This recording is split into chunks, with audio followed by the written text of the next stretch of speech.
So I have a Allavino 174 bottle refrigerator here, wine cooler, and some time ago I had the Freon recharged. It was about 2 years into having this fridge, began to cool less and less, and turns out the Freon was just low. So I had that recharged, and then suddenly about 2 months ago I noticed that the temperature started to creep up.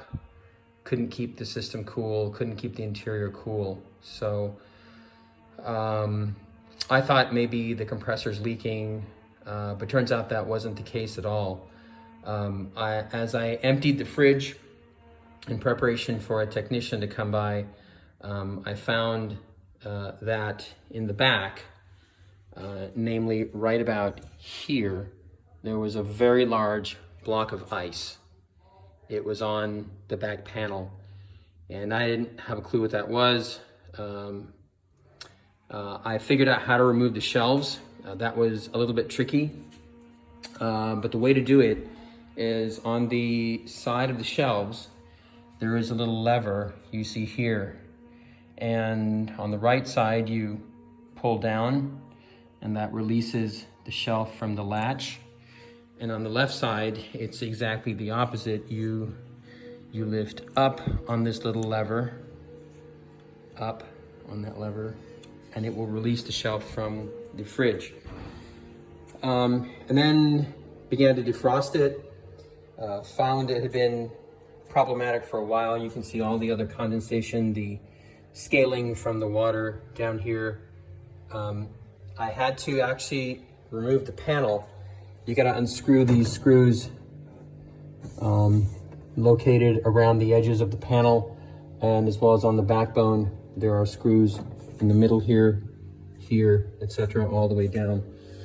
You gotta be a little bit careful because the fans, the muffin fans, are actually wired to the cooling mechanism behind on the Freon tubing and everything here behind this fridge, so that you cannot. If you unscrewed the fans, you could take it out, but if you don't unscrew the fans, then they're kind of wired to the back, so they're a little bit hard to manage. So I put the 3 screws in the top back in, and then the panel is a little easier to manipulate.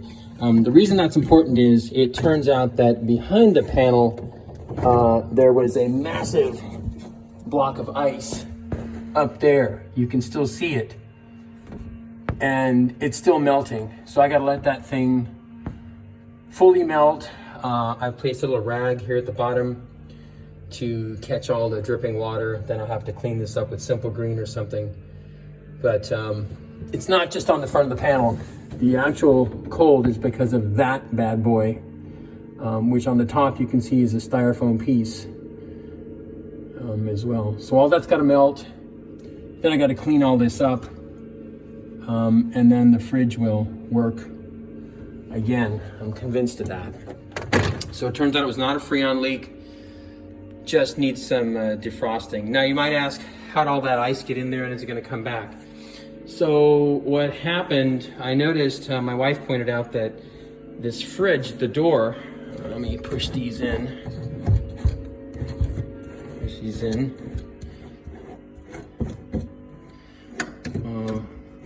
Turns out what had happened was the door was left open. The fridge is not on a level surface. I had to level it with the 4 adjustable feet along the bottom, and the fridge didn't close properly. So if it's even left open a little bit like that, and this seal is not contacting the frame, then moisture creeps in, and that's how that fridge forms ice.